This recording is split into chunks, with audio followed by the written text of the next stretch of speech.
Welcome back जी। एक मतलब फिर मैं आप सबको खुशामदीद करता हूँ इस प्लेटफॉर्म पर। मुल्तान सुल्तान जो फ्रेंचाइज है पीएसएल की, अगर हम उसकी बात करें तो लेट एंट्री ली थी उन्होंने। तीसरे सीजन में वो आए थे। उसके बाद हमने देखा था इनिशियली उसको शॉन ग्रुप ने खरीदा था। फिर हमने देखा कि 1 साल के बाद उन्होंने अपना कॉन्ट्रैक्ट खत्म किया और वो चले गए इसकी ओनरशिप से।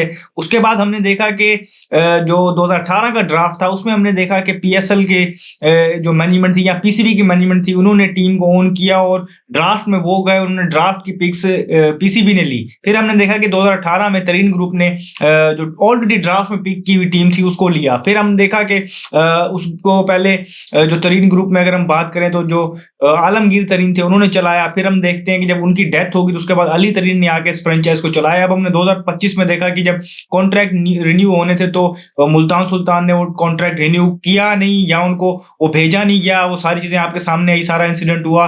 उसके बाद हमने देखा कि पीसीबी ने अनाउंस किया कि ईएसएल 11 के लिए यानी इस सीजन के लिए जो मुल्तान सुल्तान की ओनरशिप है वो पीसीबी के पास रहेगी और ईएसएल 11 के बाद वो इसका भी ऑक्शन कर देंगे। तो इस तरीके से अगर आप इस फ्रेंचाइज की जो मैंने आपको एक छोटी सी हिस्ट्री बताई तो इस तरीके से रही है।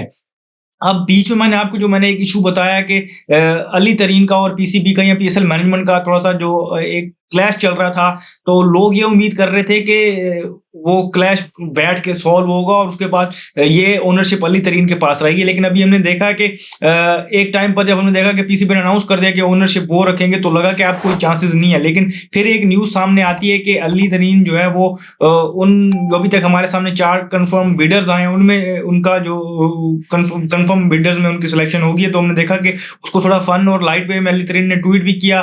फिर कुछ अर्से बाद हमें पता लगा कि उनके और पीसीबी के दरमियान जो है चीजें रिजॉल्व हो रही हैं, बैठ के बात हो गई है और वो सारी चीजें हो गई हैं। वो नई टीम खरीदने की तरफ सोच रहे हैं और वहां बिड में शामिल होंगे। तो देखना होगा कि वो सिलेक्ट वो वहां पर क्या कहते हैं दूसरों को आउट बिड कर पाते हैं नहीं। लेकिन चीजें बेहतरी की तरफ जा रही हैं। तो इस तरीके से नजर आ रहा है कि वाली तरीन हमें किसी न्यू टीम की ओनरशिप के साथ नजर आएंगे और वो उन्होंने अपने ट्वीट से वादे भी कर दिया है।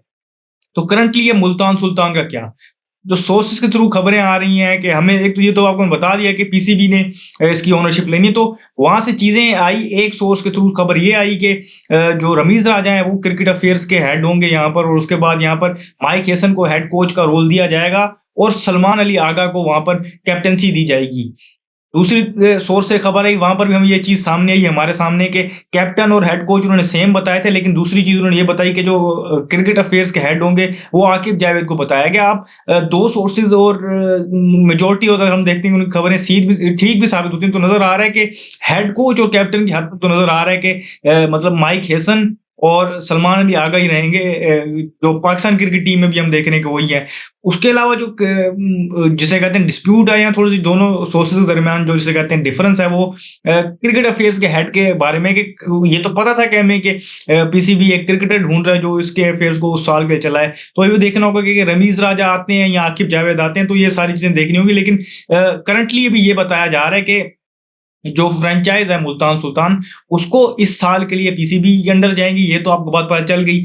अब ये भी कंफर्म हो गया है बहुत हद तक कि माइक हैसन जो है जो पाकिस्तान क्रिकेट के वाइट बॉल के कोच हैं वो कंटिन्यू करेंगे यहाँ पर भी मुल्तान सुल्तान में। वो एज अ कोच यहाँ पर हेड कोच यहाँ पर काम करेंगे। और फिर जो पाकिस्तान T20 टीम के कैप्टन है आगा सलमान वो यहाँ पर कैप्टनसी के फराइज में अंजाम देंगे। तो ये चीजें अभी तक हमारे सामने इस तरीके से आई हैं। बहुत ज़्यादा डिपेंड मैं भी कहता हूँ कि अभी अगर अनाउंसमेंट हो जाती है, ये देखना पड़ेगा कि अनाउंसमेंट कब होती है इस बारे में। क्योंकि एक चीज़ ये भी होती है पाकिस्तान में कि आज आप अर्श पे हैं तो कल आप फर्श पे भी हो सकते हैं। क्योंकि बीच में हमने देखना है, हमने T20 वर्ल्ड कप खेलना है, उसके बाद पीएसएल ने आना है। तो उसकी परफॉर्मेंसेज भी मैटर करती हैं कि वहां पर आप कैसा परफॉर्म करते हैं, उसके बाद आपके क्या रिजल्ट आते हैं, वो भी कहीं ना कहीं रिफ्लेक्ट होंगे। लेकिन अगर अनाउंसमेंट पहले आ जाती है तो होपफुली फिर वो कंटिन्यू वैसे ही करेंगे। तो लेकिन अभी तक स्टेट ये है मुल्तान सुल्तान की कि अली तरीन से मुल्तान सुल्तान जो है अलग हो गई है। मतलब अली तरीन ने उसकी ओनरशिप से वो हट गए हैं। ईसीबी के पास उसकी ओनरशिप है इस पीएसएल के लिए और इसको हेड करेंगे जो क्रिकेट अफेयर्स को या तो आकिब जावेद करेंगे या फिर आपके सामने रमीज राजा का ऑप्शन है। हेड कोच यहाँ पर जो फराइज अंजाम देंगे वो माइक हसन देंगे और जो कैप्टनसी के यहाँ पर फराइज अंजाम देंगे वो सलमान अली आगा। चीजें एज ऑफ नाउ ऐसे ही स्टैंड कर रही हैं और डेली की बेसिस पे अब हम देख रहे हैं कि सोर्स के थ्रू खबरें आ रही हैं और चीज़ें सामने आ रही हैं। कन्फर्मेशन न्यूज़ की जैसे ही आएँगी वो भी हम यहाँ आपको इसी प्लेटफ़ॉर्म पे बताएँगे। लेकिन करंटली जो सारी सिचुएशन थी मैंने आपको बताया कि ब्रीफ सी हिस्ट्री दी कि मुल्तान सुल्तान कैसे बनी।